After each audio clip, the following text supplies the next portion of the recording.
आज का जो दिन है बड़े ही हर्ष का दिन है, उल्लास का दिन है कि बंगलौर की पावन धरती पर आकर के विहंगम योग के संबंध में कुछ कहने का अवसर मिला है। हम सभी जानते हैं, हम सभी मानते हैं कि संसार के अंदर एक ऐसी शक्ति है जिसका नाम है ईश्वर, जिसे हम खुदा कहते हैं, जिसे हम गॉड कहते हैं, और जिसको वेदों ने कहा ईशावास्यमिदं सर्वम। यह जो सृष्टि है ईश्वर से ओतप्रोत है। एको देवः सर्वभूतेषु गूढ़ः सर्वव्यापी सर्वभूतांतरात्मा। वह ईश्वर क्या है? वह सृष्टि का नियामक है, करता है, धरता है, साक्षी है, फल प्रदाता है, लय करता है। उसी की शक्ति के द्वारा यह जो संसार है गतिशील है। उसी अक्षर की शक्ति के द्वारा ही सृष्टि चल रही है। सृष्टि में गति है, कंप है। हम सभी उस शक्ति से जुड़े हुए हैं जो शक्ति सर्वत्र व्यापक है। हरि हर्ष माया हरियालियों में वही झूमता है, झुकी डालियों में। पहाड़ों सागर पर उसी के हैं जलवे, वही है गरजता घटा कालियों में। जिस तरह अग्नि का शोला संग में मौजूद है, उस तरह परमात्मा हर रंग में मौजूद है। सब जगह मौजूद है, सब जगह मौजूद है, पर क्यों नजर आता नहीं? योग साधन के बिना उसे कोई पाता नहीं।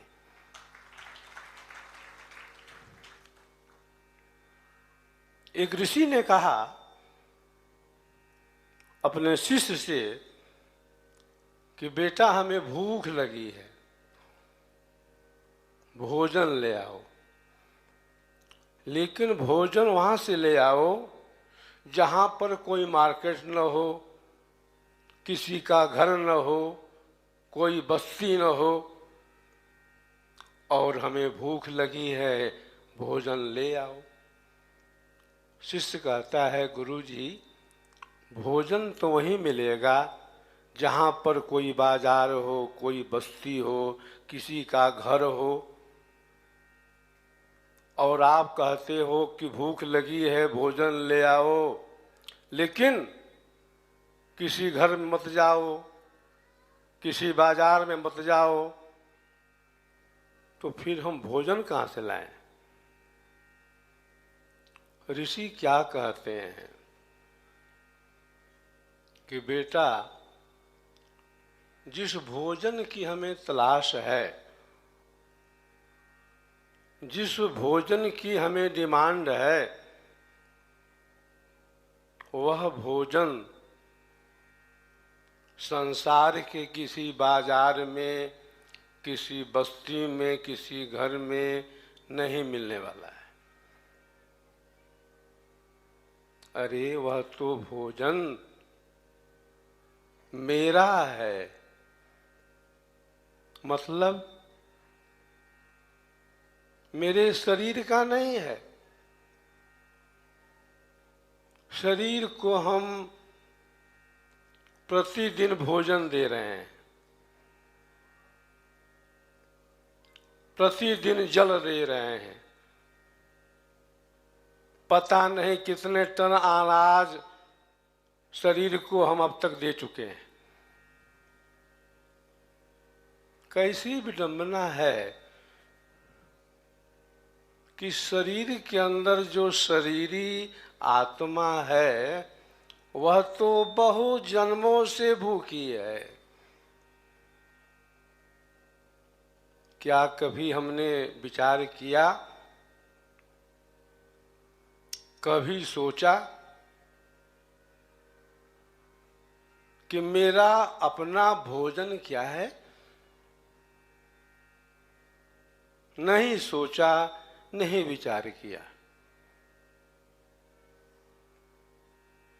यह जो विहंगम योग है क्या करता है?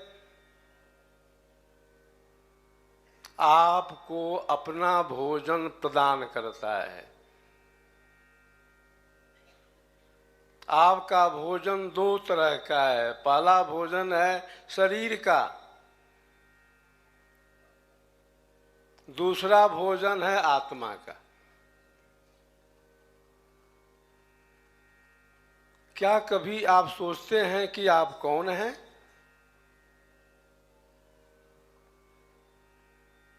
हम आंखों से देख रहे हैं,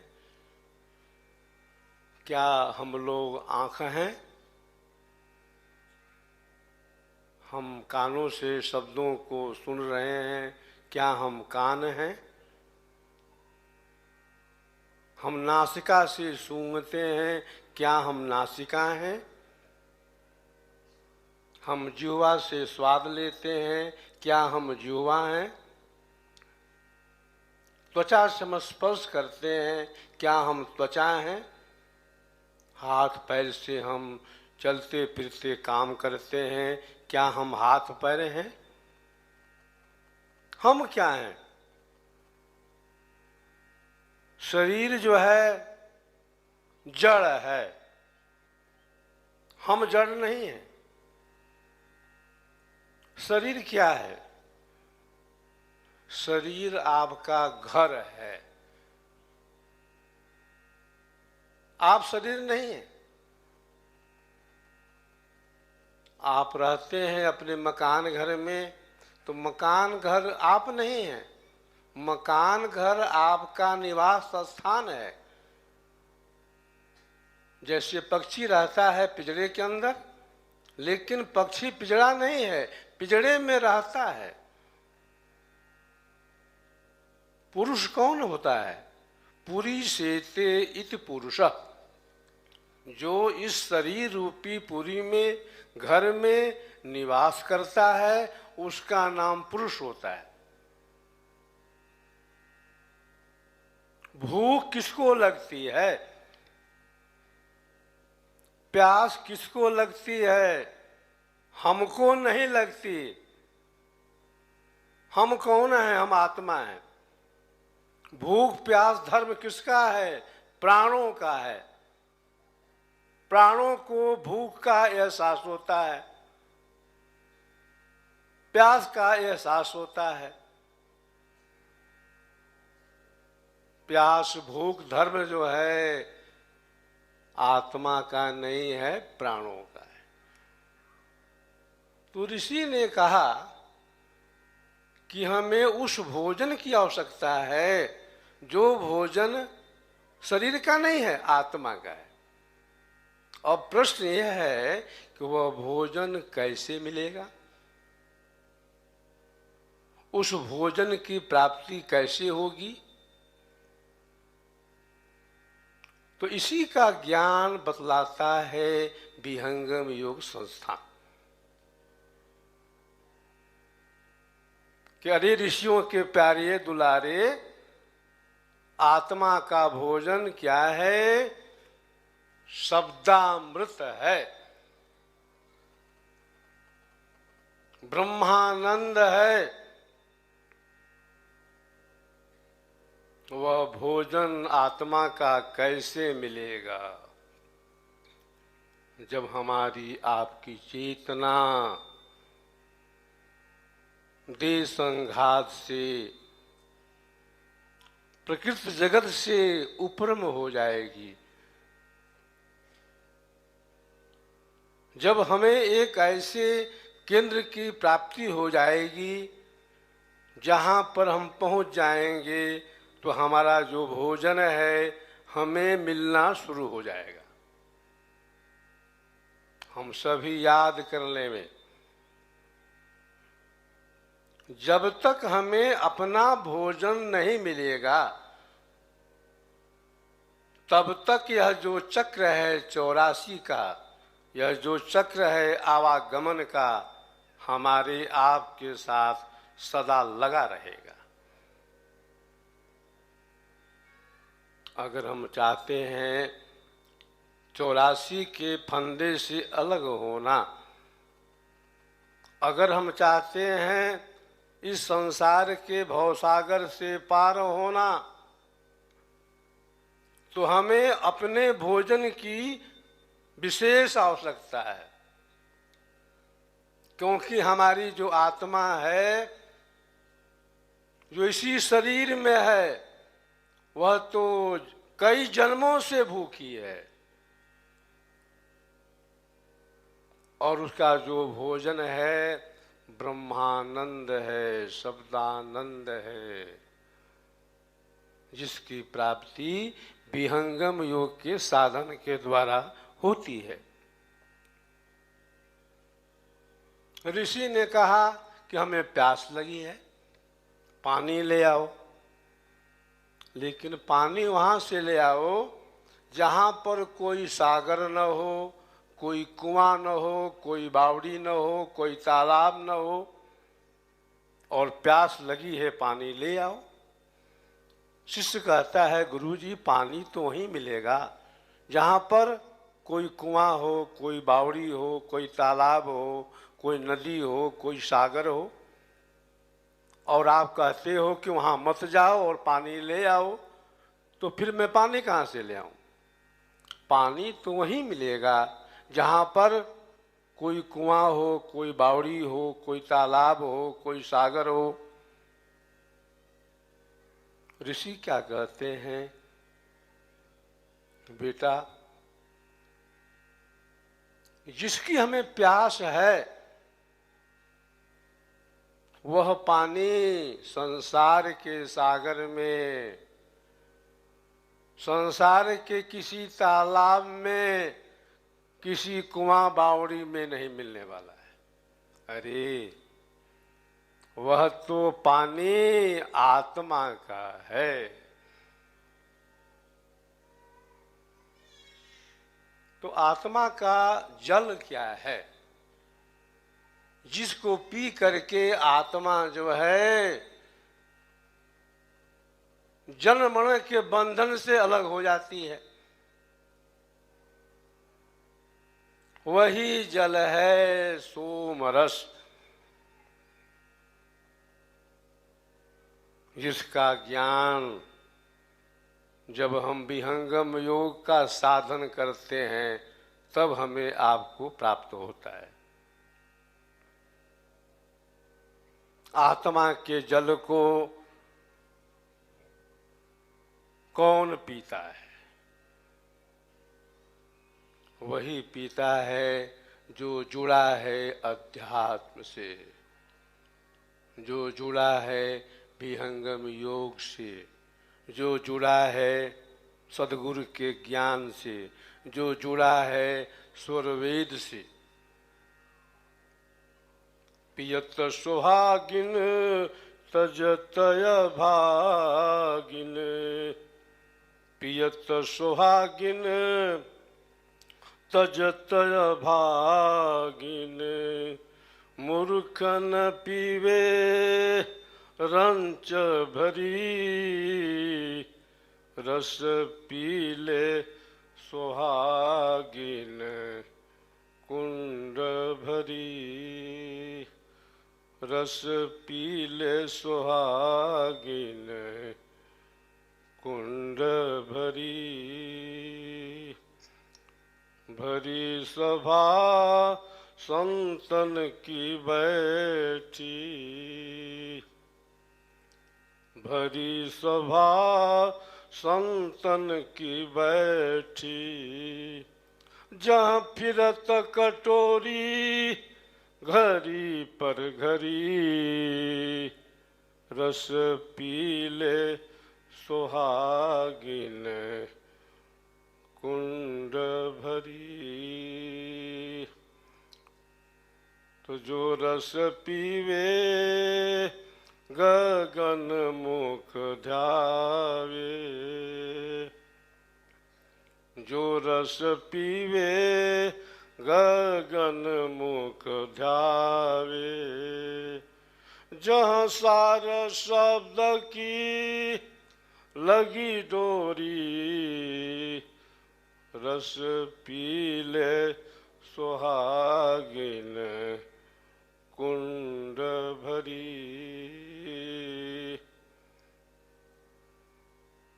सुहागिन कौन है? सुहागिन ये शरीर नहीं है, सुहागिन यह इंद्रियां नहीं है। सुहागिन कौन है? आत्मा है। एक जल है शरीर का, पता नहीं कितना गैलन जो है पानी हम पिए हैं जीवन में, लेकिन हमारी जो आत्मा है तो प्यासी है कई जन्मों से।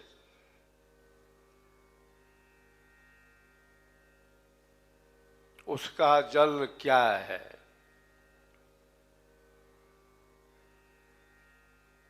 उसका जल है सोम रस। कैसे मिलेगा? जब हमारी चेतना प्रकृति से, देह संघात से अलग होगी, जब हमें एक ऐसे केंद्र की प्राप्ति होगी जिसका संबंध शरीर से नहीं है, मन से नहीं है, इंद्रियों से नहीं है, अंतःकरणों से नहीं है। बैठो चेतन केंद्र पर, बैठो चेतन केंद्र पर, त्याग देह अध्यास, मुक्ति सदा फल भक्ति रस, अनुभव सुख है पास। यात्रा दो तरह की होती है। एक यात्रा होती है वाह जगत की, वाह संसार की, जिसे हम कहते हैं भौतिक यात्रा। एक होती है अंतर यात्रा। अंतर यात्रा में भी कई पड़ाव हैं। आपके शरीर के अंदर सूर्य है, चंद्रमा है, गंगा है, यमुना है, त्रिवेणी है। अंतर पड़ाव में, अंतर यात्रा में तरह तरह के प्रकाश हैं, तरह तरह की ध्वनियां हैं, कई तरह के संगीत बजते रहते हैं। जब हमारी यात्रा अंतरतर से शुरू होती है, जब हम अंतरतर में प्रवेश करते हैं तो आवाज आती है ताल की, डंफ की, मुरली की, बीड़ा की, सहनाई की, झांझ की, डफ की, सिंह गर्जन की। कहीं पर निरंजन है, कहीं पर ओम है, कहीं पर सोहम है, कहीं पर शक्ति है, कहीं पर निरंकार है, कहीं पर दशम द्वार है।